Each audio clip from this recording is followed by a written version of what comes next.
Good morning. Good morning, everyone. Can you hear me in the back? Can you hear me in the front? Welcome. I'm Marge Brown, and I'm happy to welcome you back to this third session of our legacy series called Tending to Tomorrow. And I hope those of you that have been here previously have been finding some useful information in both the red books and in some of the presentations by our various speakers. I want to remind you that there is one final session. It will not be on Saturday. It will be on Sunday, March 27th, which is not tomorrow, but a week from Sunday. Everyone is invited to that session. And so if you have friends at the church who have not come to this one, but maybe would be interested in the following one, please let them know. They don't have to pre-register, they can come. And that will be about the one topic that most of us know close to zero about, which is your digital assets, which is all about all the stuff you've got on the computer that somehow has to be deleted after you die. And just because you're not activating it daily does not mean it's not still active. So Lee Harrington, one of our members who's a lawyer, he's done some work in probate court, he said he knows some about it. He's very careful with the caveat that he is not an expert, but from my perspective and probably from yours, he is miles ahead of us. So he's going to come, and right after the church service on Sunday, the 27th, he will be here for about a half an hour to let you know what he has learned. So keep that in mind. I want to just remind you of something that I told you about the first session that we had, and that was there was two books that were kind of the guiding principles for us on the legacy team. They're both invaluable. One of them is called The Conversation. It's by Angelo Volandes, V-O-L-A-N-D-E-S. This book was helpful because many of us have family members who will not talk about this, will not. This book had a number of vignettes that help find ways to make inroads to the conversation. As I've told you before, I have a sister that this is written for me to deal with for her. This other book is more hands-on, and I would really encourage you to buy this one. It's called In Case You Get Hit by a Bus: How to Organize Your Life Now for When You're Not Around Later. I got it through Amazon. It's pretty readily available. This is very clear-cut. It's very well organized, not heavy legalese in conversation. Very, very, very helpful. What is the author of that? Two authors, Abby Schneiderman, S-C-H-N-E-I-D-E-R-M-A-N, and Adam Scheffer, S-E-I-F-E-R. But I think if you just look for the book, In Case You Get Hit by a Bus, there aren't too many books out there like that. I think you should be able to find it. Lori? I will, in my email to everybody with all the handouts, I will also include the book. Oh, that's great. So Lori will be sending the information about these two titles. There's loads of other books out there, but we used these and they were really helpful to us. So before I turn the program over to Pat Sargent, she's going to coordinate today's program and speakers, I want to again publicly thank the team that came together to pull this series together. We didn't know each other. We weren't even sure what the topics were, except that we'd all gone through something with a family member or a friend, and we just kept brainstorming. And they worked together for 6 months. For 6 months, we've met, we've emailed and texted and shared articles to finally pull together this program. So I just want to recognize again Julie Del Giorno, Dawn Keidel, Betty Mann, Pat Sargent, Pam Stiers, Colleen Tracy, Lori Walker, and me. Please join me in all absolutely wonderful. So I'm going to turn the podium over now to Pat to do the introductions for the final chapter.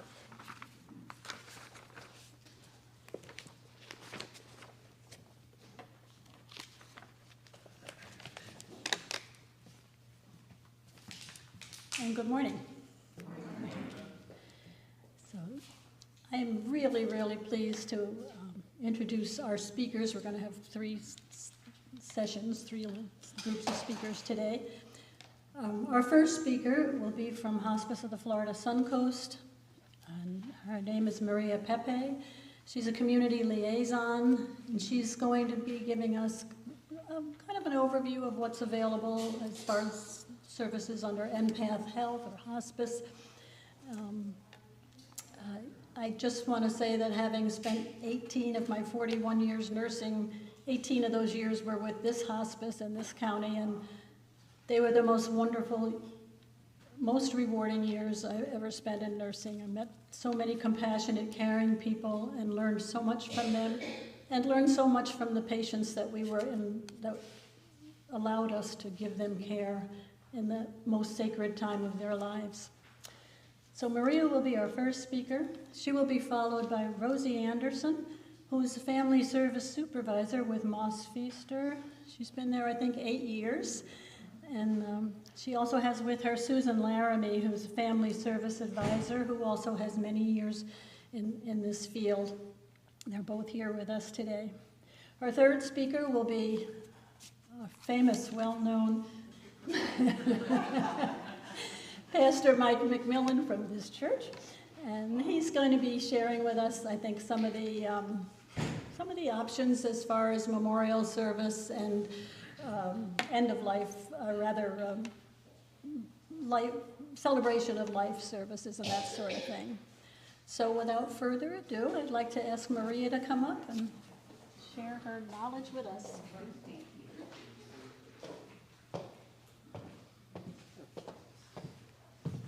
Hello. I've been instructed to speak directly to the mic. So, as Pat said, my name is Maria Pepe. I'm a community liaison with Suncoast Hospice, one of the programs of Empath Health. So I just want you briefly to hear me on this. Suncoast Hospice started growing because of the needs of the community. We started creating new programs, adopting programs that were at the verge of closing, maybe because of budgetary reasons. And there was a point where we realized that it was really difficult for programs that were not concentrating on end of life to operate under the name of a hospice organization. So Suncoast Hospice created Empath Health. They put together a task force, including volunteers, and they came up with a name based on what identifies us the most, which is empathy. Trying to get ourselves into other people's shoes and see how we can fit their needs or meet their needs. That's how Empath Health was created. So that's the umbrella over many different programs. Some of them are for managing chronic illnesses like PACE, home health, palliative care, and then of course under Empath Health we have our Suncoast Hospice program, helping families and individuals that are facing terminal illnesses. With that, I want you to follow my story for a minute.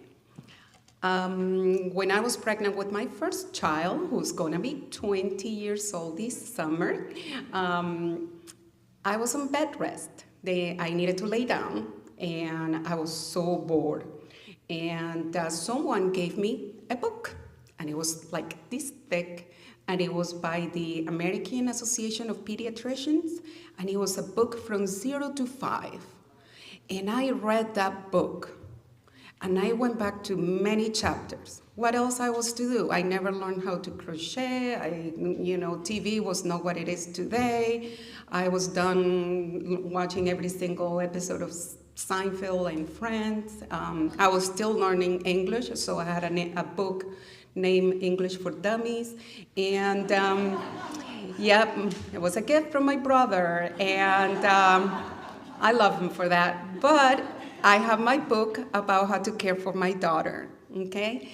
When she was born, there were different situations that happened that were like odd because nobody talked about. But I never panicked. Why? Because when I had the chance, away from crisis mode, I read about it. I learned about it. So many years later, when my beautiful mother, at the age of 59, hear me this, was diagnosed with early onset Alzheimer's. And I am that daughter. I am that daughter that is like gonna be the caregiver. You know, I have amazing siblings, but I am that daughter. So I said, I need to do the same thing I did before my child was born. I don't know any of this, and I need to find everything I can to be equipped for those things that I can prepare for, because I know there are gonna be many things that no one could predict. So the first time my mom accused me from stealing her purse,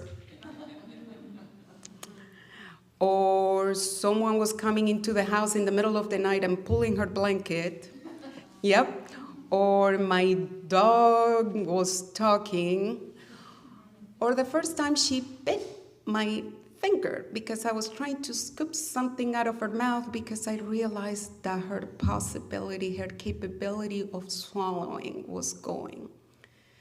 Was I sad? Yes. Was I scared? Absolutely. Was I devastated? Immensely. Because I'm losing my mom, every day. That's Alzheimer's, that's dementia. But I had information. I am blessed to have a job that have put me in contact with amazing people, whether the Alzheimer's Association, speakers, all the amazing doctors that work with us. So I applaud you, all of the organizers and this church, for listening to important information while you are enjoying a beautiful day like today, because it's gonna be there. And imagine trying to explain all these things that you have been learning through this series in crisis mode, because I've done it. I've been that liaison that have been sent to a hospital to try to explain to a family of a 22 years old what their options are. And at this point, they haven't slept. Their best food had been probably granola bars from the cafeteria. They're concerned, they're sad. So I'm not saying that we take sadness away, we don't take the scary away, but there is something about having information ahead of time. So hospice is more of a philosophy than a place. So I want you first to think of hospice care as a philosophy, as a way of caring, the right level of care at the right time, than a place. Hospice is also going to be defined by our own experiences. Why? Because we do admit patients hours before they pass. We do. And we do it with all the love, and I'm going to tell you later why. But we also have patients like Mom. I had to tell her the other day, Mom, you might be overstaying your welcome, because guess what? She was admitted into hospice care on May last year. So we're gonna go on a year of this roller coaster. But if I didn't have that team, I don't know how I will be managing that roller coaster. So what is that team? Per Medicaid regulations, your hospice team, a hospice team has a medical doctor, a nurse's aide or home health aide, a chaplain or a spiritual care coordinator. They also have a volunteer coordinator. They have a social worker. At Suncoast Hospice, we are also blessed to have our own pharmacy, so we have pharmacists available 24/7, 365 days of the year to all our teams. Those calls that we get in the middle of the night, okay? We also have our own durable medical equipment. Why is all this necessary? Because that's how complex human beings are. We're not just a medical book, a medical record sitting in a doctor's office. So let me explain to you a little bit of two of the roles that some people get like, well, but I'm happy with my doctor. That's good. The first thing I can tell you is that anyone who gets admitted or enrolled into hospice service can keep their doctor. And then our doctor, our hospice doctor, becomes just that bridge, communicating with your physician or with the physician of your loved one about what's happening. If they have to change a dose, if something is not working, if they had to do something on a Sunday at 2 a.m., they want to make sure that the attending physician of that patient knows this by Monday morning. That's also the same kind of role for the spiritual care coordinator. When you get a chaplain phone call from a hospice team, that chaplain might just be a bridge at that point between your faith leader, your pastor, and the hospice team and the family. That's it. Now we have patients that said, I'm done with my doctor, and that's fine. We can become the physicians for that patient. But we want to make sure that the family is still in control. So those two roles work mostly like that, like bridges between the family and their existing either faith leaders and physicians. But there are these other members of the team that will be visiting the family, like the nurse, the social worker, the CNA. And they do visit people because, as I said, hospice is not a place. Hospice is provided wherever the patient and the family call home. It can be the nursing home. It can be an assisted living facility. It can be home with family. It can be home alone. It can be a motel.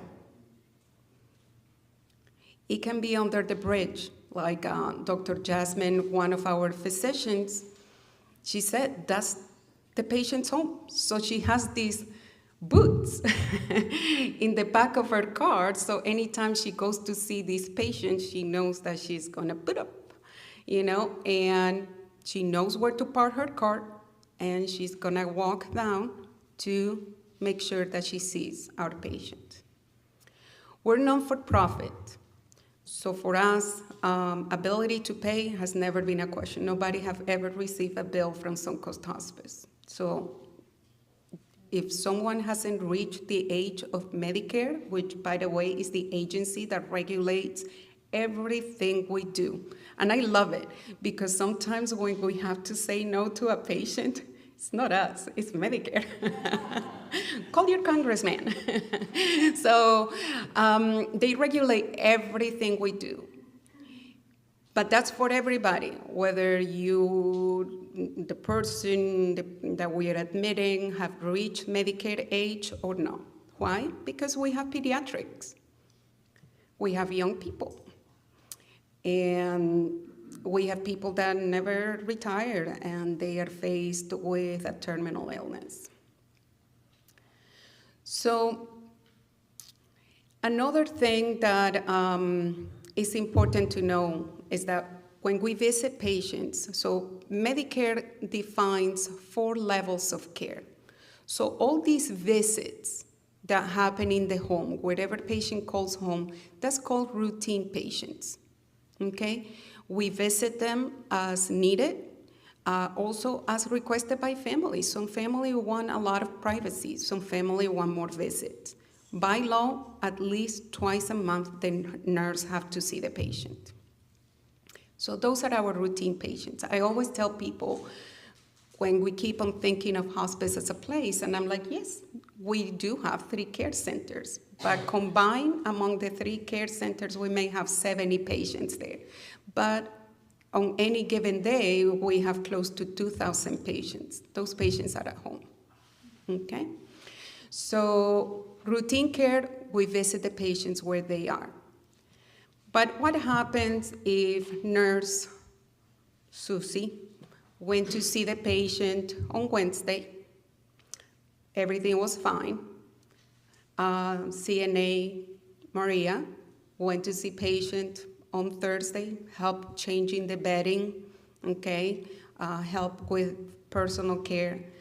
And then all of a sudden, Friday at 1 a.m., a symptom occurs. Most patients may have an emergency kit for anxiety, for shortness of breath, pain, any of those symptoms that are very common with end of life. And we have a 24/7 phone number, meaning that when people call, by the way, we don't use computers. You don't have to press 1 or 2 for anything. We have human beings answering the phone. Human beings answering the phone. These people are amazing. I've seen our switchboard, and I call them first impressions. They are the ones handling those crises. So they contact a clinical person that is also awake. We do shifts for that reason. We're not waking anybody up like, hey, we have an emergency. No. So to make sure that we instruct the family of whomever is available to use any of the tools that have been given or instructed. If that's not doable, if that's not feasible, we will send a crisis nurse.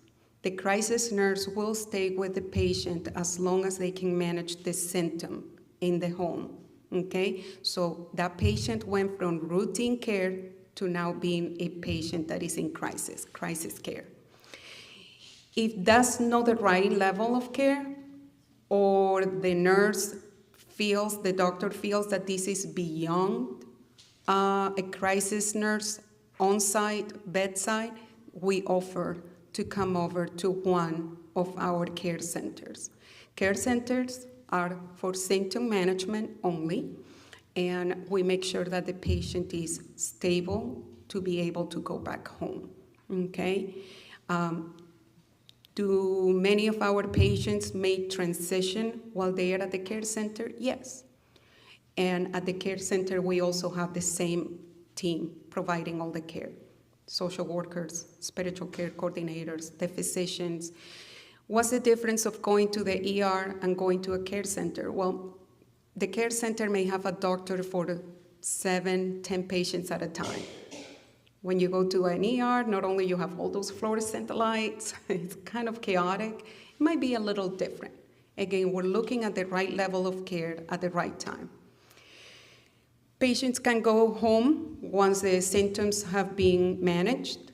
Another gem hidden on the hospice benefit is the respite care. And we wish all our respite care can be provided so the caregiver can go to a wedding or a grandchild's graduation. But the reality is the caregiver's health sometimes is as fragile as the care receiver. So we have provided respite care for that caregiver to go and get knee surgery or just rest. Being a caregiver is tough. So we do anything we can to be there for the family. We're family-centered. One of the benefits of hospice, and remember I mentioned, it's okay if we have to admit 2 hours before patient's passing, is because we can provide 13 months of bereavement counseling for that family. So we want families to call us early because we want to provide all the things that we can provide. But if we arrive there minutes before passing, that's okay, because we will be there for your family. I mentioned the story about reading the book for when my daughter was going to be born. And if you think about it, there are so many programs caring for a pregnant mom, for an infant, but it seems like they get chipped away as we grow older, as our needs increase. And that is why hospice as a philosophy exists. For many providers, for many people, someone is dying and then, okay, go to hospice. For us, that patient is still with us. That patient we have to make sure that we add quality to those days, quality to those months, quality to those years in many cases. Some patients may rally, and we see that. It will be very irresponsible marketing for me to bank on the amount of patients that get better under hospice because they exist. They graduate from hospice. But that's a percentage, and they are there, but we want to make sure that we are not deceitful in our message. Some patients may revoke because they feel energized, they want to try a new trial, a medical trial, or they want to go back into treatment. That is fine. This is not about us. This is about the patient and the family. So the best thing for anyone to know is that we're a phone call away. I have been to homes where they inquired about hospice, and I know that we admitted them maybe a year or 2 years after because it was no time. But guess what? They had the information. So we do the triage. Well, I don't. I leave that to the nurses and doctors. They do the triage. They talk to that patient's doctor. But we just want you to have information as early as possible so you're not acting or reacting on crisis mode. Pass this information to your loved ones. Remove the scary out of hospice because life is scary enough. So that's my information. You have my contact information at the resource table, and I hope to see you again in any other projects. Thank you.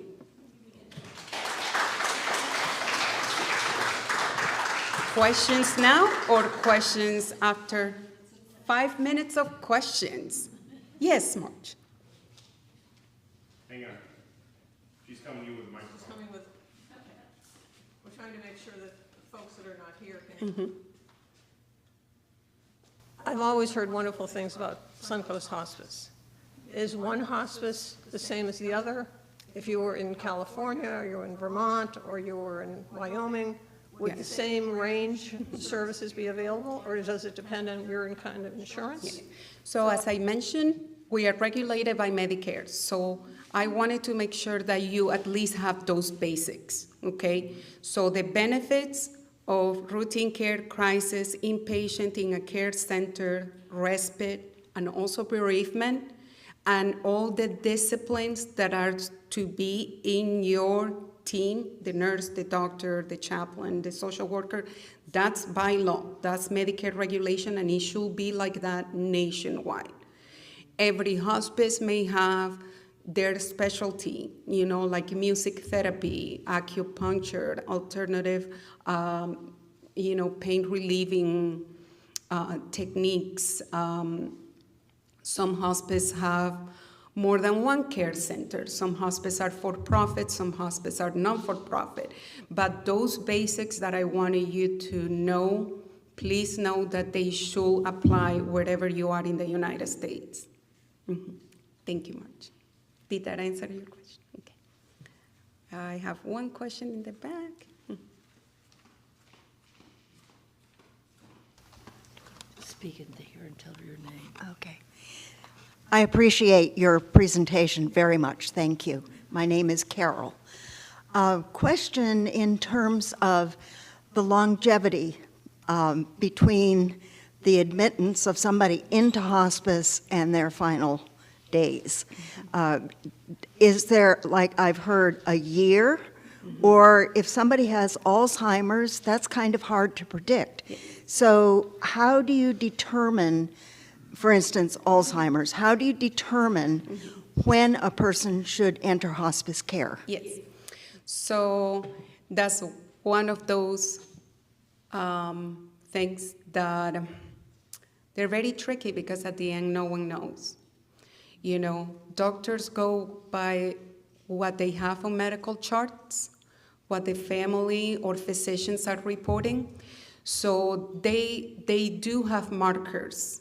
You know, please don't take this like a rule, but I know difficulty swallowing, weight loss, and couple different things might be associated with dementia, but again, we can always recertify. You know, if we see a constant decline, we recertify. At the 4th month, normally we have a conversation with all the providers and see if we can recertify. Why at the 4th? Because hospice certifications are only for 6 months. You know, at the national level, Medicare has said that for a patient to be qualified for hospice care, they have to have a life expectancy of 6 months or less. At the state level, Medicaid talks about 12 months, but again, we're regulated at the federal level. So what we do is that if both doctors agree, let's say the hospice doctor and the physician that has been seeing that patient, that the expectancy is around 6 months or less, we admit. And around the 4th month mark, we might have conversations to see if we can recertify for another 6 months, and that's how it gets extended. Only when there is no decline or the patient actually is improving, we talked about discharging or graduating, and we make sure that other services are in place because we want to make sure that home health, a good home health aid agency is involved. We don't just drop. But they're hard to see, and that's why we have patients that maybe the doctors weren't too sure if hospice was the right thing, and guess what? 2 weeks later, they're in a really bad decline. Or we have those that we need a hospice admission now, and we're already into 18 months.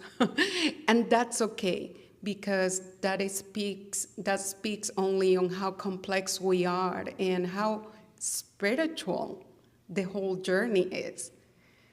And, you know, we want to leave a space for that this is a transition where the patient or the family do not have control. The doctors do not have control. We don't speed up. We don't slow down. It's what our Creator has right there.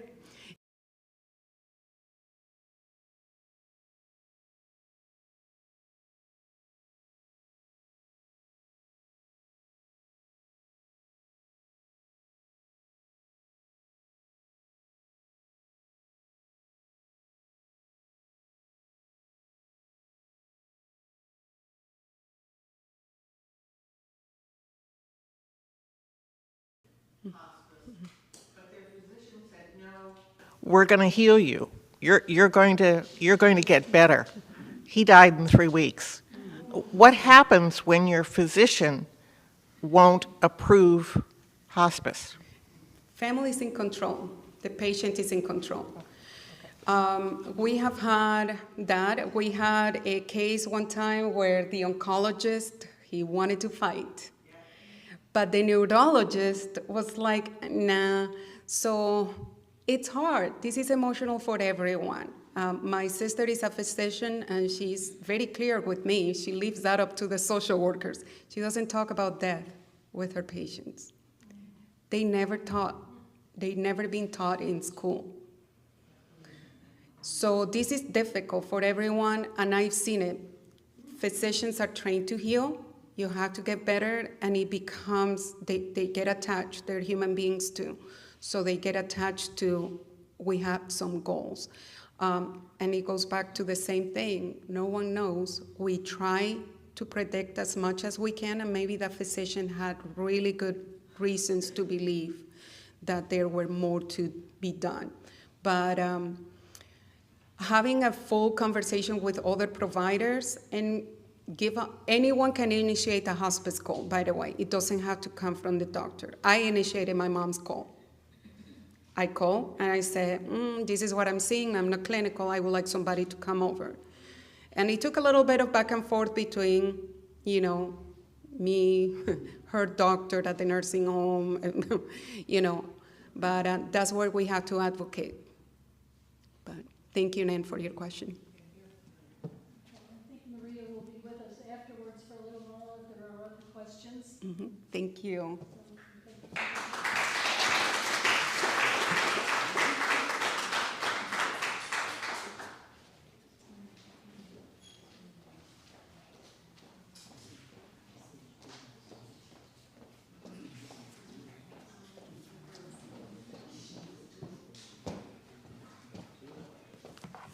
Okay, good morning, everyone. I am going to try my best to stay by this microphone, but I must tell you, I'm very animated. I move a lot. So my apologies ahead of time if I get out of the mic, okay? First, I want to let you know who we are. My name is Rosie. They told you I have 8 years in the funeral industry. I am from Moss Feaster Funeral Home. We're right here in Dunedin on Main Street. We have been here for over 80 years. We're not going anywhere. We'll be here forever. My beautiful associate at the back, her name is Susan Laramie. Susan Laramie has been in this business for over 20 years. So you talk about somebody who knows this industry? Well, Susan's my expert, I'll tell you that. So we're going to talk about a subject that's not really easy. Nobody really wants to talk about passing, right? Nobody ever really wants to think about it. It's not a topic that people get up in the morning and go, hey, let's talk about this today, right? So, you know, things that, you know, I want to tell you about is what happens when someone passes away. What do we need to do? Okay, well, first of all, it depends on where your loved one is. If your loved one's in hospice care, hospice will alert us that your loved one has passed away. If they're in the hospital will alert us that your loved one has passed away. Or if you're at home, then you would need to call the police and they would get a hold of us to come and pick up your loved one. And then what happens? Then your loved one will come into our care and a funeral director will call you. And a funeral director will set a time to meet with you, to go over what it is that you want taken care of with your family, right?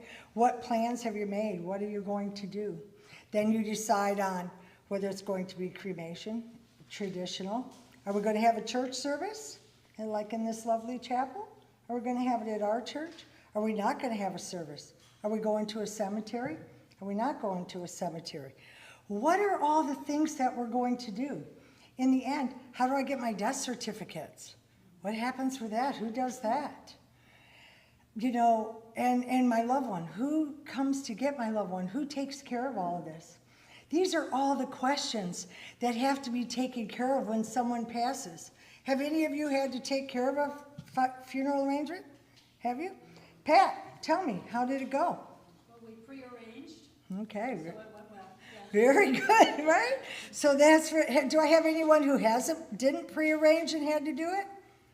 Yes, I had to do it for my partner, and it was very rough, specifically because we were not married, of course. It was before marriage was allowed, and they gave me a hard time at the hospital.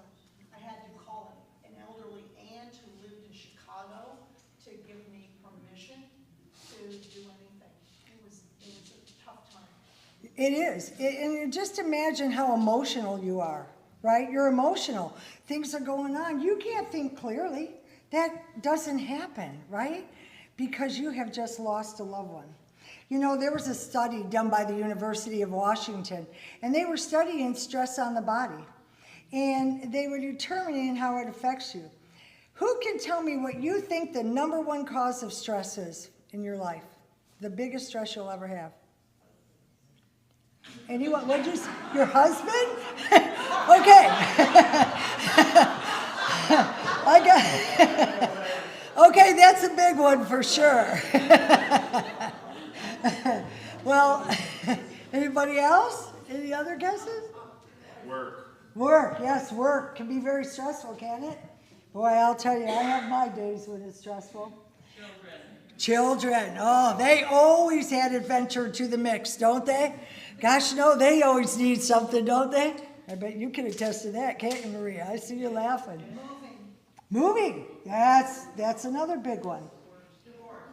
Divorce. Actually, divorce is the fourth most stressful thing you'll ever experience. And by the way, your husband was second.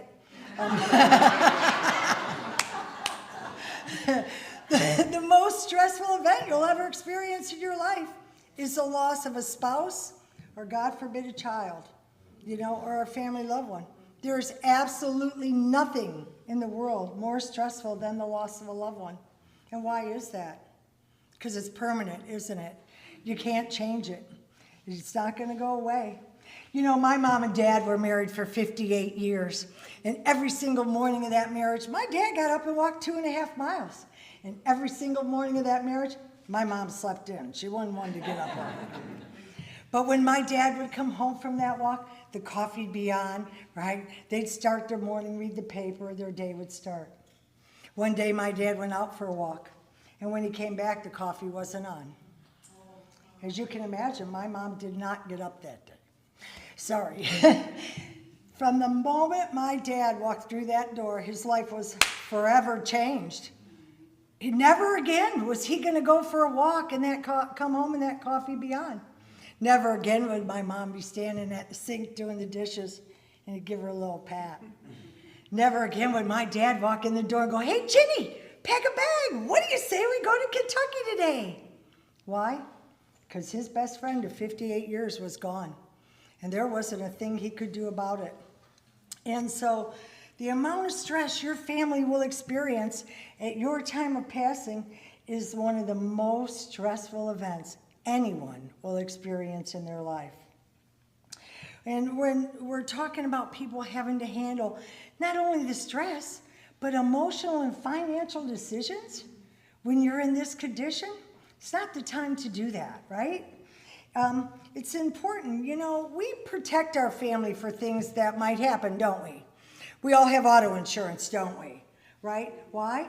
Your odds of having a car accident are 1 in 103. We all have homeowners insurance, don't we? In case that house burns down, right? We got to have insurance for that.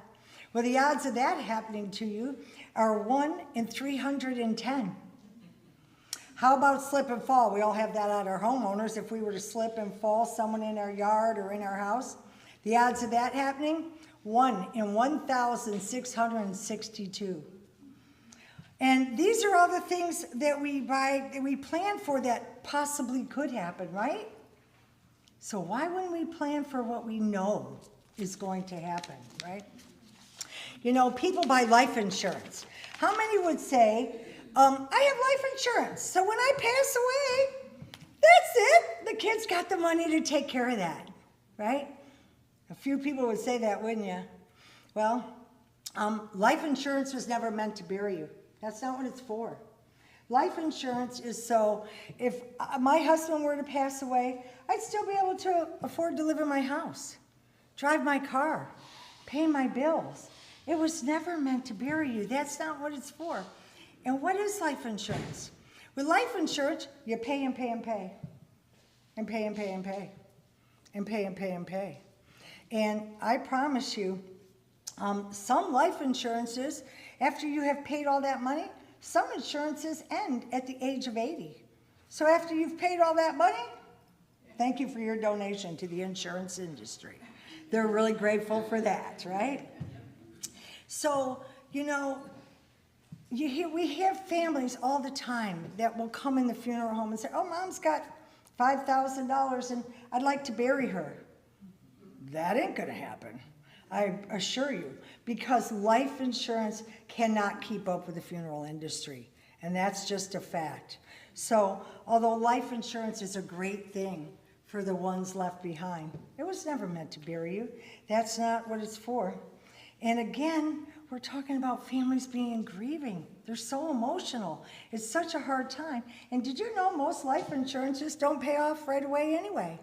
Some are like 30, 60, 90 days. In the case of my father, over a year, because he neglected to make some changes when my mother passed. So it became an issue. So although it's great for those left behind, it was never meant to bury you. Who can tell me how many people that live in Pinellas County will pass away? Everybody, right? nobody's getting out alive. We're all going to pass away one day. And think of all the things we plan for. We plan for a vacation, don't we? Right? We get up in the morning, we go, hey, let's go to Hawaii, right? Let's see, you know, we plan for where we're going to go, where we're going to stay. What are we going to do when we get there, right? We plan a move. I heard someone say move is stressful, right? We plan for that move, don't we? We arrange for the utilities to be turned off. We schedule the movers to come. We schedule the movers at the new house and all of that, the utilities and all of that for when you move. We plan for that, don't we? So when we plan, why wouldn't we plan for something that is going to happen on the worst day of your family's life? Do I have any veterans in the room? Veterans? Thank you, sir. What branch were you in? Navy. Thank you so much for your service. Without you, I don't think I'd be speaking English right now.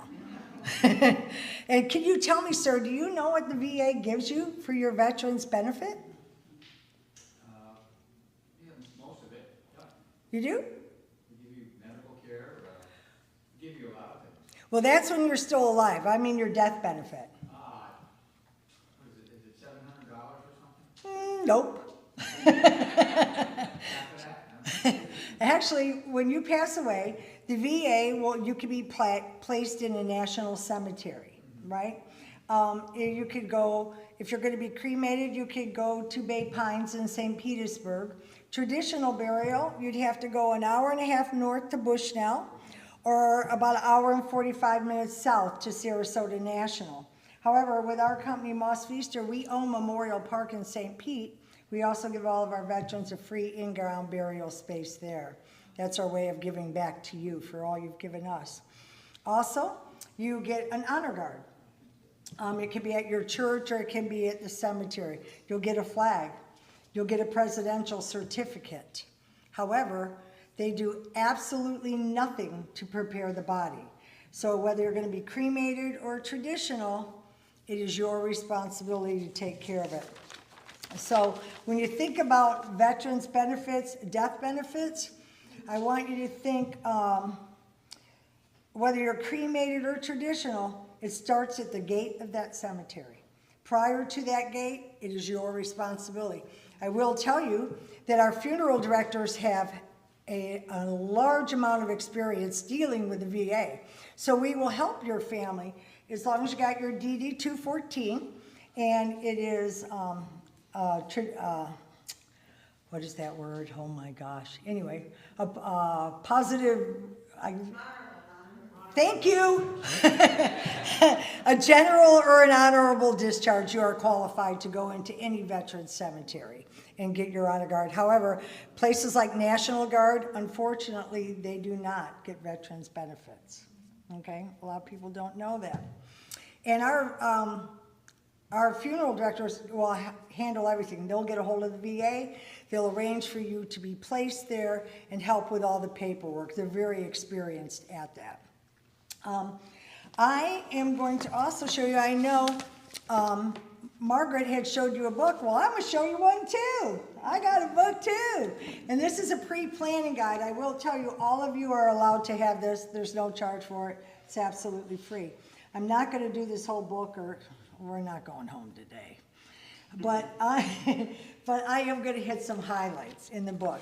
And one of the hardest questions to answer here is, what is the decedent's mother's maiden name and where were they born? Tough question, isn't it? Sir, can you tell me your mother-in-law's maiden name? I can, but why does it matter? Because your birth certificate and your death certificate have got to match exactly. And on your wife's birth certificate is her mother's maiden name and where she was born. And every single person has to be able to answer that about a decedent. Every single person. So we have a page in here, it's called Vital Statistics. Everything on this page is exactly what they need for the death certificate, because you have to have it. And did you know when you file for a death certificate, they also notify Social Security. It is a law. Social Security is automatically notified, because back in the day, people would keep mom's Social Security check and just keep it, coming. So now funeral directors automatically notify Social Security of your passing, which is a great thing. But yeah, this page right here, I believe it is one of the most important pages in this book, right? Other things in here would be the veterans page. It's about your DD 214, your years of service, all of that, where you serve. So this is very helpful when it comes time for the VA, right? And all the information we have to give them. Now there's lots of stuff, there's will, all of this. But one of the other pages that are very important, you know, when someone passes away, let's say you got a brother and sister come in, right? And the sister says, oh, Mom, she wanted that pink casket. And the brother says, what are you talking about? Mom wants to be cremated. Well, you know, this can cause a lot of stress in a family. And if you don't think it doesn't happen, I assure you it does. Families, you know, especially like my parents, they never talked about what they wanted to do. We never heard nothing about it, right? So when the time came, I'm one of 6 kids. Can you imagine what that was like? You know, trying to get us all to agree on what to do. That's why this page in this book is very important. This page, it says life celebration. This talks about exactly what you want done, down to what hymns do you want sung? What prayer do you want them to use? Is there a special passage in the Bible that's important to you? You know, who would you like to do your eulogy? These are all questions that have to be answered, aren't they? So this page right here is very important also. And then, oh, sorry, told you I couldn't be trusted by this microphone. And then the next thing is memorialization. Where do you want to be laid to rest? You know, I hear people say all the time, listen, I'm going to be cremated. Throw me here, throw me there, throw me anywhere. Really? Every single one of you in this room has had an effect on someone's life. Every single one of you matter to other people. It's important that you are memorialized. It gives families a place to go. And even though we all know we're going to be up, hopefully we made it to the golden streets, but we're all going to be with the Lord. Families need it. Do you know that I was planning to be sprinkled out by the Skyway? That was my big plan. That's what I was going to do till I got into this industry and I saw how it affects families. So now, just so you know, I'm still going to be cremated, but I'm going to be in a bench at Memorial Park. And you know what my daughter said to me? Thank you, Mom. Although I know that you're with the Lord, it gives me confidence to know that I have somewhere to go. Is she going to go there a lot? Probably not. She'll go on my birthday, right? Maybe Christmas. She'll go a few times, but it just gives her comfort to feel like she has somewhere to go, to be remembered. So it's important that we do that. You know, a few things I want you to know about Moss Feaster is we have our own crematorium. A lot of people don't even know that. So when Moss Feaster comes out to pick you up and you're brought into our care, you never leave our care. You're always with us. We're not sending you with no third-party provider sending you somewhere. You stay with us. We have a state-of-the-art crematorium. It is not in our location in Dunedin, but it is at our location in St. Pete. But it is ours and we do own it. And so you have the promise that you will always be with us. You will never have to go anywhere else. And I can tell you this, at Moss Feaster, we promise to take care of you and your loved ones with the utmost respect and dignity. I promise we're going to take care of you, we're going to help you plan for the future, and we're going to help the bereaved in their time of loss, because it is a hard time for folks. It's tough. And we treat all of our families as if they were our family, and it matters. You know, we're going to help you with that death certificate information. And death certificates right now, just so you know, take about 10 to 12 days, right?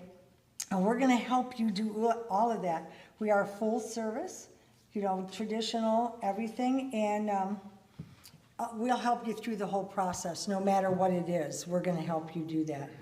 Also inside these little packets, I'm just going to show you this couple things. I gave you a piece of paper These are all the questions someone has to answer when someone passes away. This just kind of gives you an idea. This book that I'm talking about can answer every one of those questions for you. I put travel protection in here for those of you who travel. There's a little map in here. Shows you where you could go in the world and still get back home. Fabulous, okay? And why it's important to pre-plan. And I also gave you guys $500 if you want to. Because I want to see if I have a job next week. So all of you do have that in your packet if you decided you wanted to pre-plan that you could use it. What I'd like to do is see if anybody has any questions for me that I could answer. Okay, ma'am. Can you talk a little bit about two things, organ donation, and also I'm interested in donating my body to science. How do I do that? Okay, so anatomical donation is very possible. There's ways that we can do it. Generally, you have to apply. We will help set it up. There is a cost associated with anatomical donations. You set it up with a college. We would transport you to that college. We set it all up. The college has to approve you.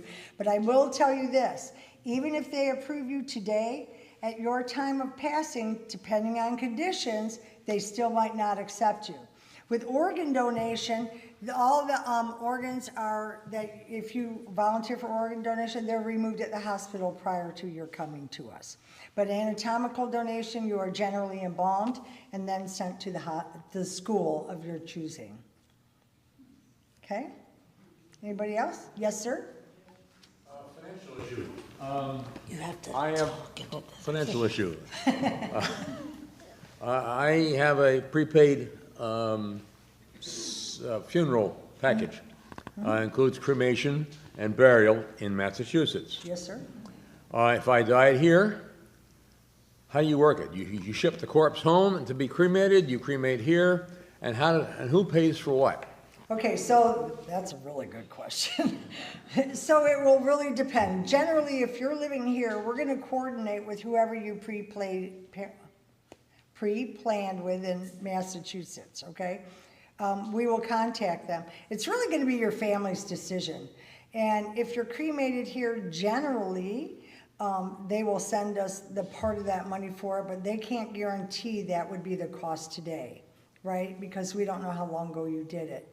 So most people would be cremated here and sent there because the cost of sending a body up to Mass right now will run you $5,000, would you say, Susan?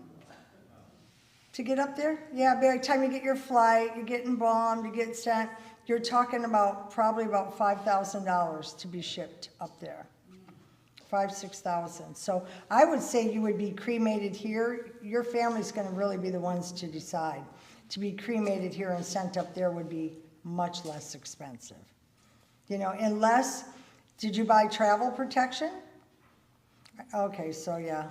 And are you a legal resident here? No. You're a legal resident there? Yes. If you would have had travel protection, that would have got you home. But unfortunately, yeah, sorry. Can I just add something? Yes, ma'am? From personal experience, I had a family member that passed in another state but had arrangements here, but we were able to get some of the money back from the location where the arrangements were made because we paid for the cremation in another state. Right. So there are things, and people will work with you. Right, So- they do coordinate it. They do get a hold of the other funeral home and try to coordinate it and work it out. I didn't know, we did it all up there, and then it was months later that I requested a refund, basically. And so, you can work things out with. Yeah, they do. We do it all the time. If someone arranges with us and they pass away, let's say they go up back to Michigan and they pass away there, our funeral directors are going to coordinate with that funeral home in Michigan to get the money you have paid, along with the merchandise you have paid for, will be sent to Michigan, if you go to Michigan. Yes, ma'am. Tell her your name, please. Hello, my name is Shirley, and I had visions of going up and being buried with my parents in western Pennsylvania. But when I told my sister that, she said, "Oh, that's so expensive," because my mother is, we buried my mother and father up there, and anyway. And my mother lived in Florida, and my father actually at the time, too. So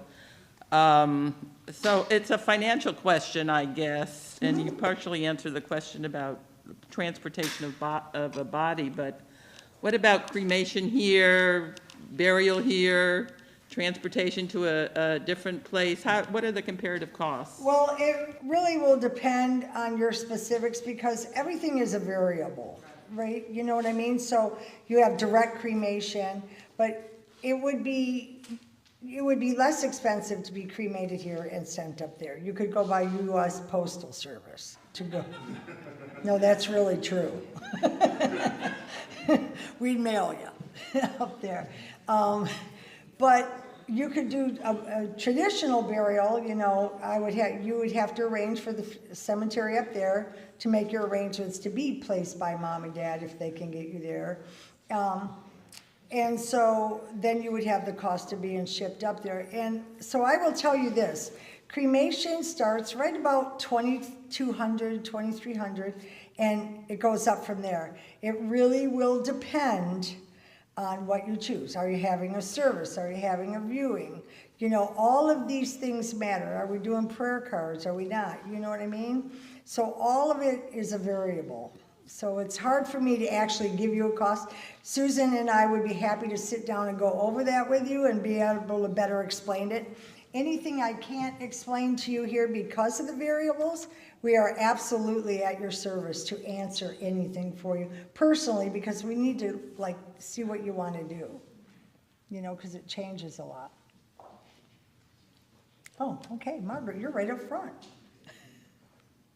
Hopefully you can hear me. She's coming. That is such a cool microphone. Thank you. Could you talk a little bit about who writes the obituary and when it's written and like that? Sure, I'd love to talk about that.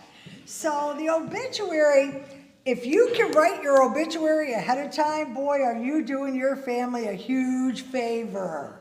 Let me tell you, it is not an easy thing to do. Our funeral directors will absolutely guide you on how to write an obituary. We actually have a worksheet that will give the family to say what goes in an obituary. I can tell you this. Today, you can put an announcement in the paper for free of your loved one's name passing and is survived by loving family. But to put an obituary in the paper, locally, our paper only comes out on Wednesdays and Sundays. So those are your only two options. The cost depends on how much you write. Now, at Moss Feaster, we have an online obituary. It's beautiful. You can write up to, I think it's 10,000 characters or something. You can write a book, right? I can tell you that. And it stays there forever. And what's really great about that is you can share that with anybody anywhere in the world because it's a website and it stays there forever. And it also makes it so they can comment. You know, they can say things back to the family, which the tribute wall is beautiful. It really is nice. But in obituary, if you haven't written one, that at your time of passing, if they don't like just the little general one that our funeral director will do, we'll ask you questions like, did you like to sew? You know, were you a happy person who liked to see everybody and smile? Were you energetic like Pam over there? You know, did you like to cook? Where's my cooking lady? I don't know where she went. Do you like to cook? You know, is that what your passion is? So we will ask you questions and help you write the obituary. Or we'll give you the worksheet and say, make it a journey of your life. Because that's what it needs to be. I can tell you, I let my daughter write my father's obituary.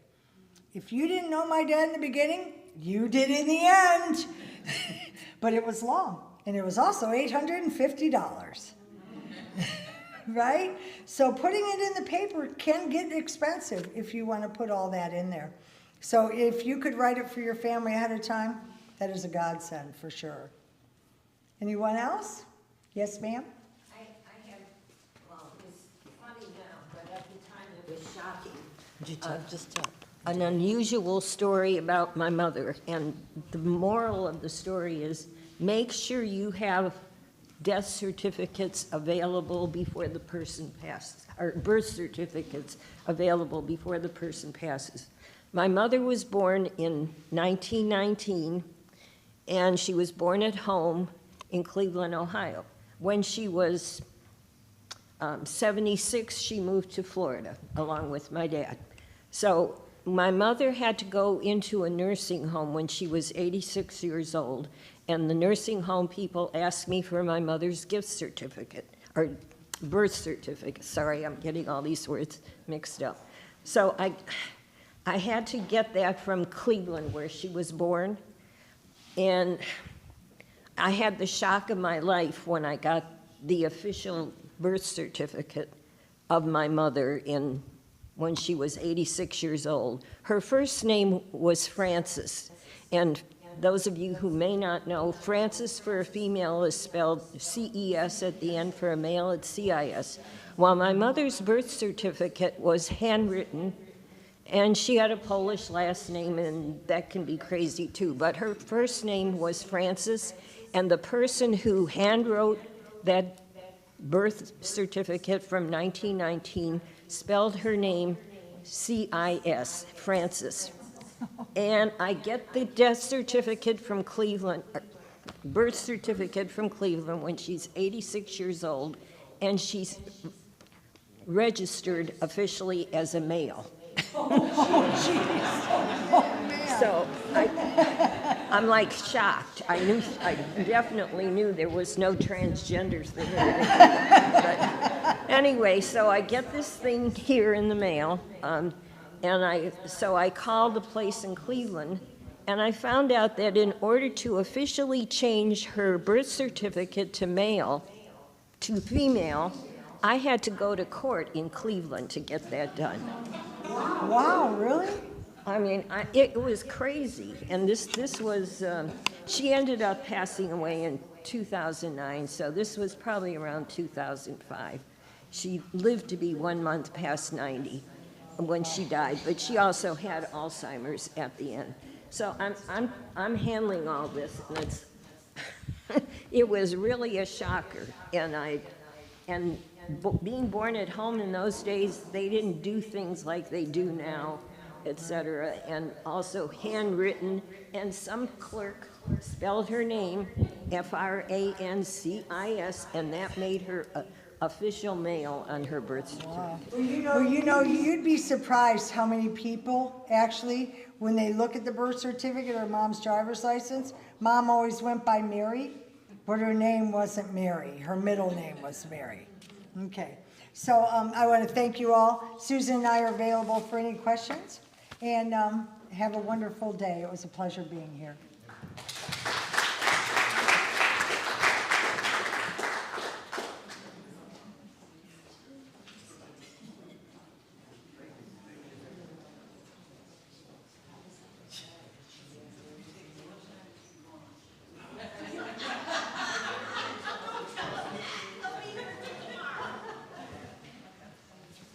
I was just told I can take as much time as I want. I want to start out by telling you about how broken my NCAA basketball board is. So we'll talk about that first. I'm only kidding. Lori's coming around. Julie and Lori passing out a form. I really want you to have this form because I want to spend my time with you just walking through this. Because this is kind of a really important tool to help the church, your spiritual community, begin to craft something that's really meaningful for you ahead of time, but mainly for your families when that time does come. And I know you all want to sit around on a Saturday and talk about your funeral, right? Do you think of anything better you'd rather do today? Valspar Classic. We got all this stuff going on, and you're here to talk, but it's really important that we do this. I am Pastor Mike, pastor with Faith UCC, for those of you that might not know me, and I've been doing this for about 12 years pastoring, and I've probably done 50 memorial services, funerals, and I can tell you this, every single one was different. It's just the way it goes, because every single person is unique. You are all your unique persons with your own loves and interests and things are important to you and with your families and just different religious expectations and spiritual upbringings. So every funeral is unique, and that makes it interesting and challenging at the same time to put together a service that's going to be meaningful for your family, because let's be honest, who is a memorial service for? Family. But it can be for you as well, because you may want to have a hand in crafting something that will be really meaningful for your family, allowing that service to stand as something that can share things about you that others might not know. So I'll give you my quick philosophy on memorial services. To me, they are of the utmost importance. I take them very, very seriously. Every single one that I do, that I participate in, that I lead, that help a family plan, I take the utmost care and seriousness, because as we just heard, wonderfully, you're dealing with grieving families. They're hurt, they're wounded. They get to that point of, you've all gone through your other legacy things. You're closing out finances, and you're talking about death certificates, and you're worried about selling cars and homes, and then you're like, oh, we have this service. And it can be something that people don't want to think about, but it's really, really important for your families. I've done a couple services recently, and they were very different. One was no planning whatsoever, zero. It was, here's this person, let's do a service, I don't want anything to do with it, you plan it all, which I'm fine with, because I'll put a lot of time and attention into it to make it right. Another one I just did was very well planned out. They had readings, they had things that they wanted in the service, and that also turned out to be really meaningful for the family. So everybody approaches this very, very differently. Let me ask you a question. What would be some benefits to pre-plan your funeral service or your memorial service? And I want to get to the differences in those titles in just a second. Anybody throw out a benefit of doing this? My family doesn't have to do it. So your family doesn't have to do it. Yes. Any others? Financial? Yep. Yep, financial, because there can be costs associated with the church. Convenience for everyone, yes. Yeah, any others? And the way you want it. That's the two main reasons that I see for pre-planning are, one, to have it the way that you want it. You may want particular things in your service. You may love Rilke, the poet, and want something in, or you may want certain scripture passages or music and things like that. I have a mother-in-law who has every single piece, she's Catholic, every single piece of her service planned. And she's gone over it with her family, and they know they dare not cross that line. You dare not switch Psalm 46 for whatever it is, She has her speakers lined out. She's got it just perfect. I know others, like my dad, who died last year, who had none of it because he didn't care. It just wasn't his thing. We ended up doing a service at a bar, and it was great. So that's a true story. It was at his favorite bar. But it was meaningful, because the point is people are coming together to tell stories about your life, to remember you, and to share experiences of you. And there's healing in that. We all know memorial services don't bring closure, right? You hear that a lot, though. Oh, it's a moment of closure. No, it's not. It's a pause. It's a rest. It's a moment to share those stories before the grief gets a little more unbearable at times. But at least everybody can come together in that moment and say, let's remember this person and our experiences with them and share the good times of their lives. And it's a really holy time. So that in a nutshell is my philosophy of memorial services. A second of that is they're changing, folks. My sister passed away 5 years ago, and she wanted nothing to do with a church service. She just wanted to be cremated, have a big celebration of her life. And it seems to be a theme in my family. She wanted then everybody to go to the bar. No churches, nothing. Others are choosing to do things outside along riverbanks or in gardens. It's changing, because as younger generations come up, that are more and more unchurched, a celebration of life in a church just isn't their thing. But for those of us that are in a spiritual community, it's a very important piece that we need to think about. And mainly, it really does help your family. It takes pressure off your family in a really hard time. So what I want to do, I want to walk through this with you. I put together a sheet. I thought, okay, how can we help think about this? And what is something that we would be really helpful to have here at the church? For those that are members here and would have a funeral here. And another thing on my philosophy of funerals, I'll never, ever turn down the chance to do a memorial service for someone. If they're not a member, it doesn't matter.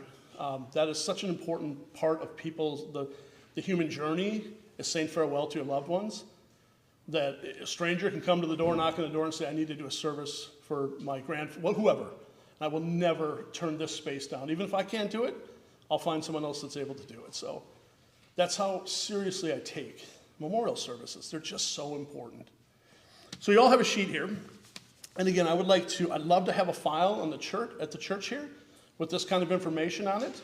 I'm thinking of several funerals I've done in the past that would be really helpful to have this information. You can never have too much information when you're trying to plan a memorial service. You just can't. It makes life easier on everything, on everyone.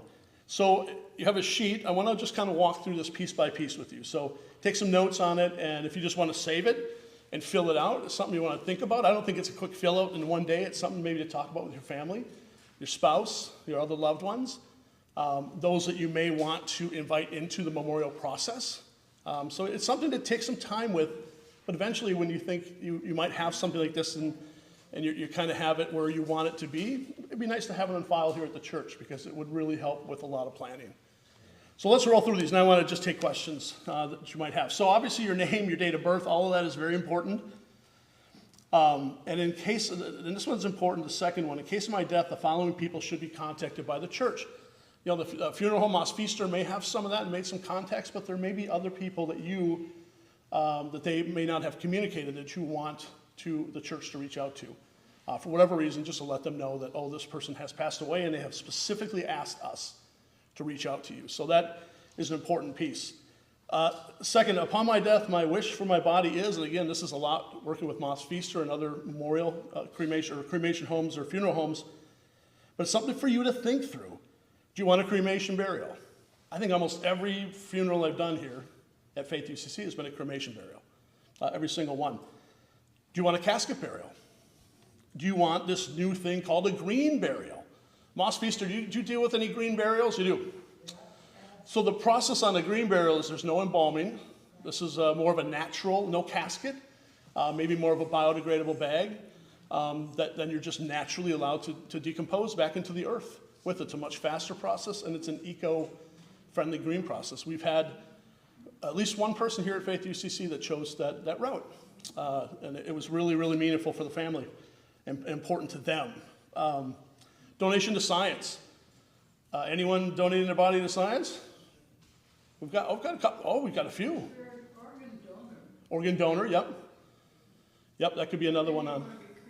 Yeah, yeah, and that'd be something to talk about with the funeral home that the family is dealing with. So, now I do know. I think in Florida, to donate your body to science, you have to go through a board, right? Is that Hospice Team? Do you know that? Yeah. Yep.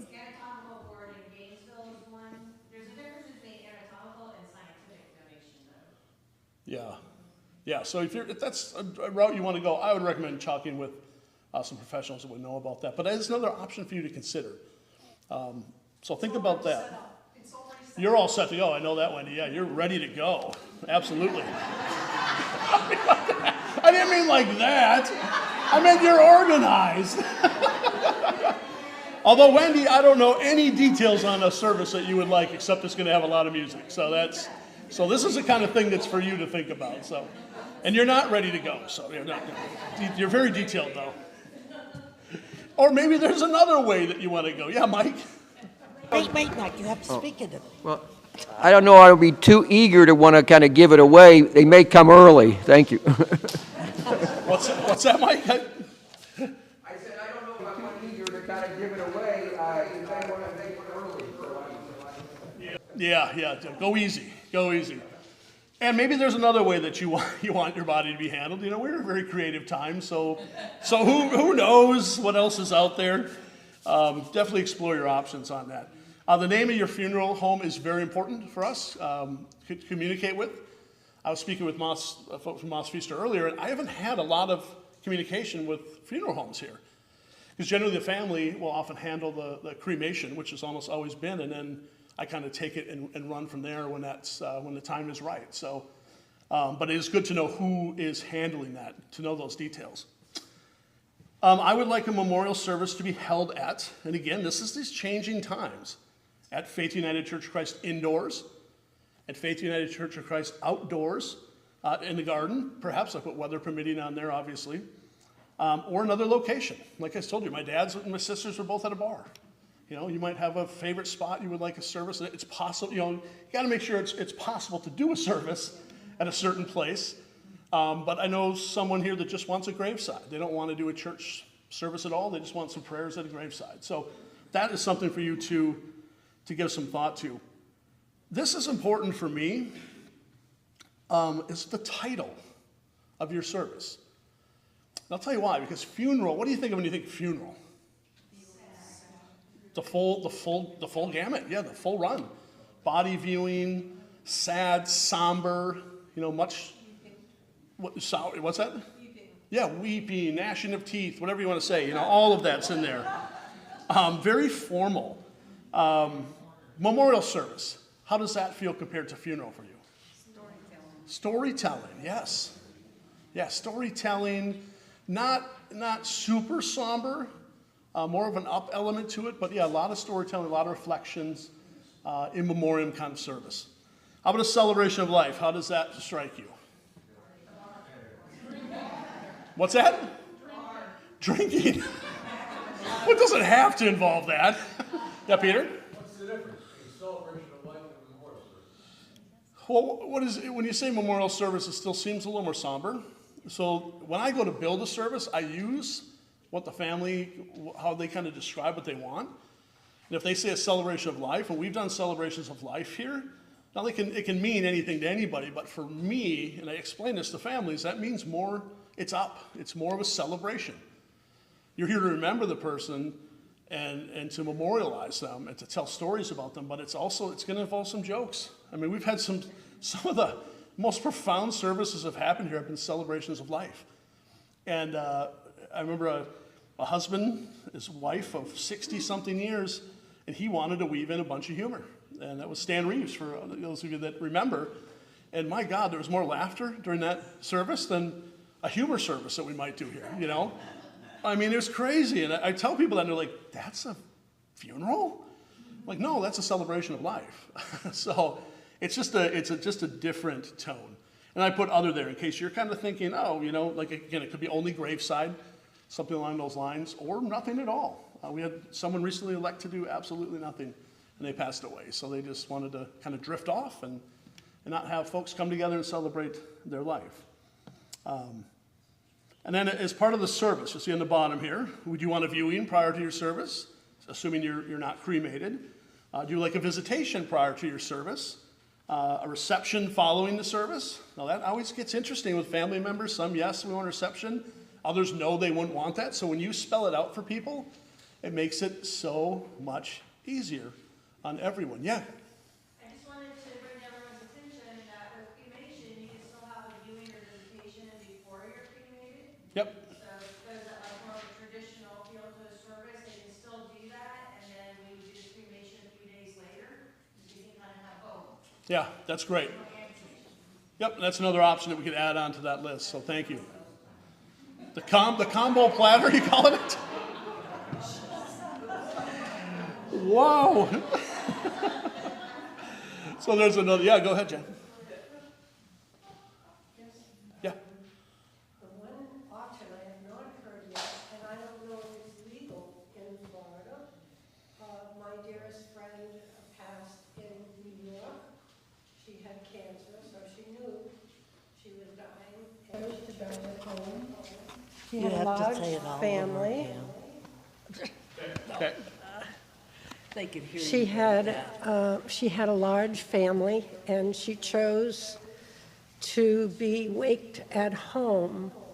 And I was there when she passed, and we all rubbed oils on her body, and we wrapped her in linen. And then there was a special cloth that she had always loved, and we wrapped her in that. And we lit candles, and people came and went. Her grandson played guitar and sang. Occasionally, someone else played the piano in the other room. It was just loaded with love. And then the immediate family saw her to the crematorium and waited. She actually had an appointment for the crematorium, and they waited for the whole process and took her ashes, which is a little extreme, but that's the way they are. It was incredibly beautiful, and then we had a celebration of her life later on. It's an option. Yeah. On the legality of that, I assume you worked with they worked with a funeral home for that? No, they just Transported to the funeral home, and it was cremated there, but that was it. Everything else was in the family, friends. It was amazing, very beautiful. Do you want to speak to that? Yeah, most likely a hospice agency was involved. Most likely a hospice provider is involved. At least in Florida, a hospice provider has to be involved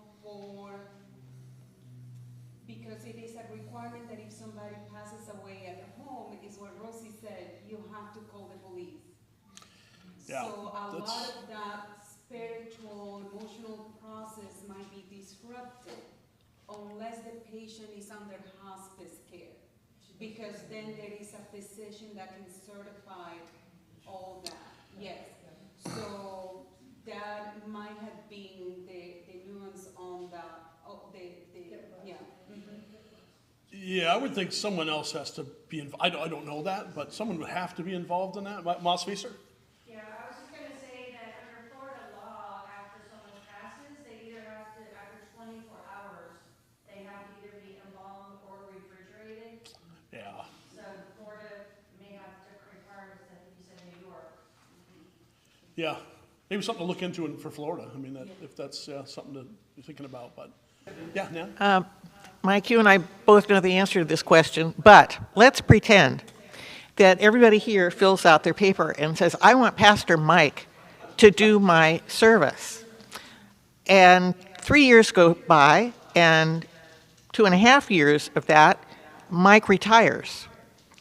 Now, Mike, we all know you're my best friend, and I know you would never pass up an opportunity to do my service. So when my family calls you and you're 6 months into retirement, what's your answer? Thank you. Oh, one, they have to find me. Because I'm long in hiding at this point. Take for instance, my boundaries are would be to reach out to the church, the pastor. Not to even ask for permission, just to say, this has been a contact. And our bylaws are written in a way that says that only the pastor leading the church is the one that generally leads the worship services, unless permission is given by either leadership team or by the pastor to say, okay, yeah, this person was really special to you. That would be up to the pastor then to decide, am I in violation of my own boundaries here? And what is this going to do? And if I come back for one, how many more am I going to be coming back for? So, exactly. Yep, exactly. And I've seen that happen. I've seen it go very badly.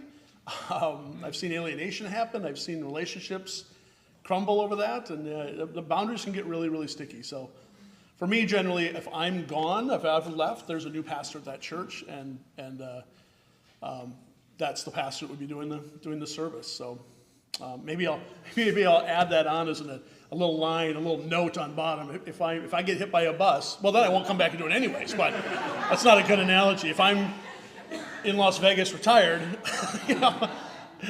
then I won't be coming back to do that service. As much as it may be paying me at times, but that's got to be a hard decision. And I've watched pastors wrestle with that decision. I really want to go back and I love this person. I knew them so well, but I can't, it's a hard decision. It really is. Yeah, Chuck? A quick little story is George Steinbrenner, the owner of the Yankees, died. And so our friend minister in New York had done one of their relatives' funeral. And so they wanted him to do it on a Saturday here in Florida. He says, I got to preach on Sunday. I said, no problem. We'll fly you down in our private jet and back, and you'll be back for the sermon. For George Steinbrenner. George Steinbrenner, wouldn't he have at that time gotten everything he wanted anyways? So yeah. George Steinbrenner. Keep it rolling through this sheet here. It's not on yours, but I added, I've been making more notes on this and tweaking this. Another thing is, would you like your service streamed online? Facebook, no, that's such a thing we're doing now. And I had a wonderful note from a recent service that we just did. A distant cousin who was in Canada wrote on our website and just said, I want to thank you for streaming that service. I sent that to Casey and because it was really meaningful. It's not something they ever thought they would be able to attend. So that's an important, not everybody wants something like that streamed out, but if you do that, it's definitely an option. And it allows more people to participate in saying farewell and remembering you as well. So I'll add that on as line. Keep rolling, next page, the back page, eulogies. Are there people you would like to eulogize you? That is really helpful to know. Really, really helpful to know. So there's 2 lines there. You may want 2, you may want 3, you may not want any. And I would add another line there, because I've had people, this is an interesting one. I had pastor under there. Do you want a reflection from the pastor? Because often I'll expect to say something, but I've had people say, nah, I don't want you to say anything. And I'm deeply offended. No, I'm not. But I got something I got to say. Come on. How about you? So it's just, who do you want to reflect? There's some special people that you want to offer reflections, and maybe there's someone you don't. Maybe there's someone that wants to come and air a grievance against you, and I've heard of that happening. It's sad. Isn't that just sick? Someone would do that. But when you do open mic and open reflection time, you don't know what's coming. And sometimes those moments they can last 15 minutes. I was a part of one that lasted 2 hours. People just kept coming up and coming up. So, and that's something more to talk about with your family as well. Readings, other readings, prayers, poems. I heard that mentioned. I think there's a sheet similar to this in the Moss Feaster book as well. But do you want Psalm 23? I recently had someone say, God, no, I don't want Psalm 23. And I might have put that in for them. That was good to know. Psalm 46, Ecclesiastes 3. Are there scriptures or are there other things that your family might not know about? Are there poems? Maybe you've written yourself. Include something from yourself in there. I had a guy once write his entire eulogy. He wrote his own eulogy, and I delivered it. I mean, that was really kind of cool. People got to hear this person's final words written by themselves, and that was a really neat part of the service. I've only done that one time in my entire life, but it was really neat. So other things, poetry, readings, things are important to you, as well as do you want a bulletin? Do you want a bulletin or not? And do you want to, if you do have a PowerPoint, which we always do here, is there imagery that's important to you that you would like to use to communicate a little bit of who you are, what was important to you in your life? So those are some things to think about as well. Anthems, are there hymns? Recently someone told me, do not sing for all the saints at this service. And that's generally one you might throw in, right? And they were like, no, don't do that. Another one is Amazing Grace. And then is there other music that's outside of the hymnal stuff that you want to weave in? I mean, after all, if you're planning this is a service for you ahead of time, but also, again, for your family at that time. So what's special for you? Finally, a couple more here. This one is important. Should people wish to honor your memory with financial donations, where would you like those to go? They can go to the church, which is common. They can go to the Humane Society. I've seen that. Or veterans organizations, or other things that you were involved in. A primate sanctuary, someone recently I saw donations go to in memory of. A music fund, like we have here. Are there certain places that you would like memorial donations to go? It is great to know that ahead of time, and often that will end up in the obituary, should you choose to do one as well. Finally, I want to be sure the following people who my family might not know are invited to the service. Family a lot of times comes in from out of town. They don't know who your close friends are that doesn't come to this church. Obviously, church folks will know about this, but who's someone that might not know that this person has passed away and they would like them to be here for that service? Because you'd hate to have someone find out a week later and they're like, I didn't know. I would have loved to have been there, and I think they would have wanted me there. So that's a place to list that. And then finally, just some lines with other important information, details that weren't covered in this, things that you would like included, things that you would like your family to do, and any other details that, that didn't get answered in these questions. So I put this together just as a guide for you to make, God forbid, when that time comes, and it will for all of us, we know that, right? Death and taxes are the two certainties in life? Yeah, it's all about that. That we have something in place that can be used to create a really meaningful experience, because that's one thing I love to do is be there for families in the after death, and really help them begin to pick up those pieces. And I think for me, a lot of it starts with a really meaningful memorial service, because then the grief's just going to come. A lot of times you're running, I just went through it. I told you, you're in the adrenaline. Your adrenaline's going. You're doing this and you're doing that, and then you get to the memorial service, and you kind of. You may still have more details to do, but you kind of let go a little bit. But you know that grief is going to ramp up. But the one thing I don't want is for a family to look back and go, God, it was a lousy send-off from my loved one. So we're never going to let that happen here. So I want to shape things the way that you would like them. So questions, yeah, and we'll wrap up with any questions. This is more of a comment than a question, Mike. Most of you never had the privilege of meeting my husband, but he was a very detailed person who definitely knew what he wanted in his memorial service. He wrote every single word, including the people he wanted to participate, it was wonderful. I never looked at it until after he died, but it was available. I knew where it was.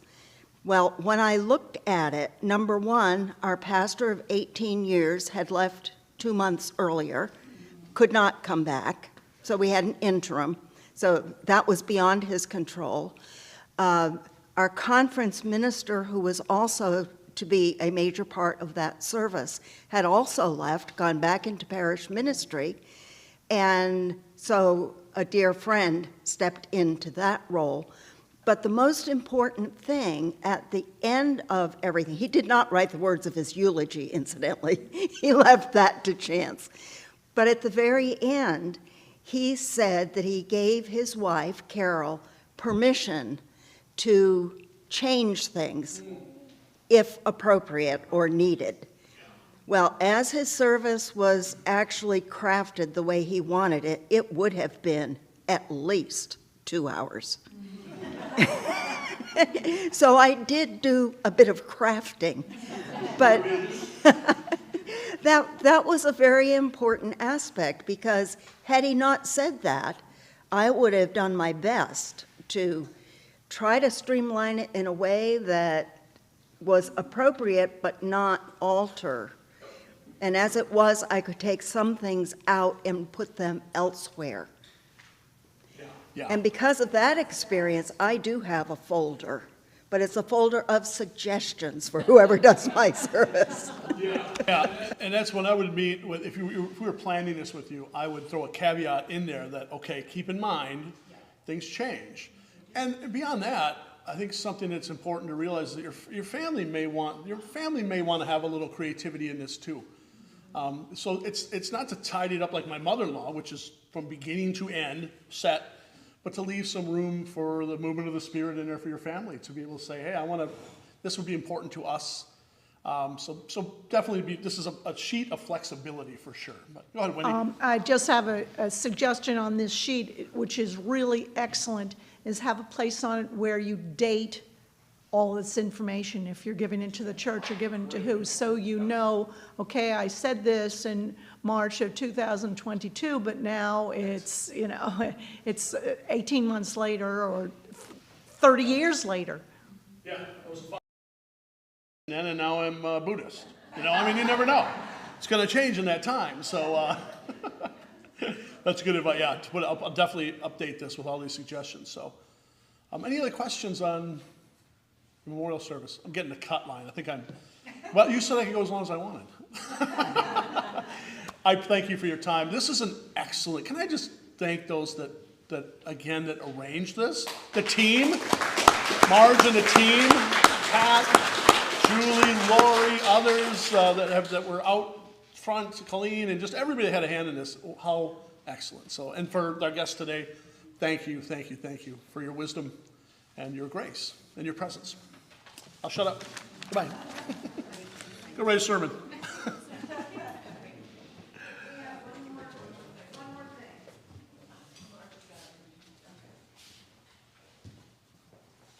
I just want to wrap up with information about a new document that Lori and Julie created. Julie, correction. Yeah, why don't you come up and explain it? Going through this process, we keep finding new ways to protect our assets, our information. And Julie's come up with a really innovative one. Hopefully you all picked up this document with a little sticky at the top that says Vial of Life. So I'm going to turn it over to Julie. So I actually found this in my father and stepmother's home, both of their homes. It was something that was given to them when they were up in North Carolina, and they brought it down with them.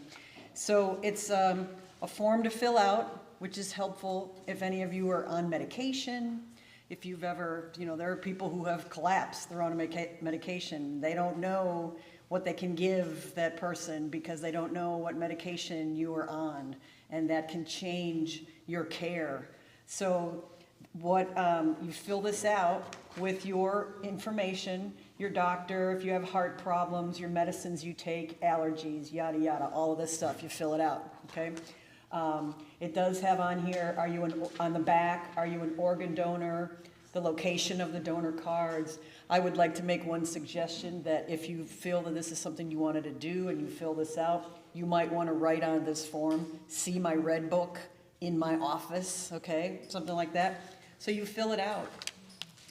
Depending on your prescription bottle that you might have, and this fits in a nice tall one, my dad's form this was an example that he had, and so if you fold it in half and you fold it in half again and roll it up, it'll fit right in there. The directions on this say that you put this file in your refrigerator. Then you put one of the stickers that you received on the outside of your refrigerator. And you could put one of these other stickers on the outside of your door. Say you live in a condo, you live in an assisted living, whatever, wherever you are in your home, you have this filled out. Then you can take a rubber band, how he had his affixed in his refrigerator, was take a rubber band. This is on the shelf, and the rubber band loops it around so it's in there and it can be seen. And then just like if, we talk about if there was a DNR in your home and that's on your refrigerator, health professionals who come into your home, and when my dad was on hospice, we had this, and they were like, oh, he's got a vial of life, so we already have all his prescriptions. They had it in their files when he was assigned to hospice, but this was prior to that. Again, just a little precautionary, helpful thing that if you are on medications, you have any health issues, because again, you think, well, my spouse knows all of that. When you're lying on the floor, the last thing your spouse is thinking about is, oh yeah, he also takes this, she also takes that. Oh, I don't know what time of day. So there's lots of things that this piece of paper can help out with.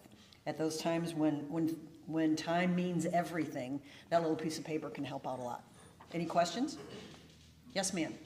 Is this a national program, or would EMTs know if they saw a vial of life what that means? That's a good question, and I don't know the answer to that. But I know that, like I said, this was in North Carolina, and I know that when my dad had one here in Florida, that people recognized it here in Florida. But as far as it's, being known everywhere, but I think that even if you, like I said, if someone else knows, your neighbor knows, if something happens to me and somebody calls, maybe you have somebody that checks on you regularly, and they call, you can always say, check for the vial of life. If they don't have the Life Alert or whatever, I even told my dad had the Life Alert. I told the people at Life Alert, I said, there's also a list of his medications inside, if there were any kind of questions. Anything else? Dawn? Getting back to that question, when my parents were ill, they were in Wisconsin, and it might not be called exactly the same thing, but if you have that on your refrigerator, just that notice, I'm sure the EMTs are aware of it, and that's where they always look for any health information, if there's any note on the refrigerator. So if they saw that, I would bet that they would go in and look for that. Look for it. Did I see another hand? Yes.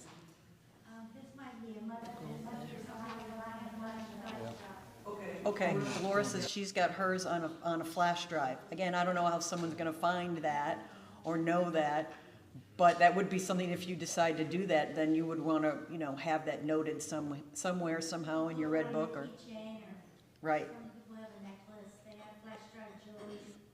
Lots of different ways. This is just one more option we wanted to share. Anything else? Thanks, everybody, for your patience. We went a little over, but I think it's been a great day.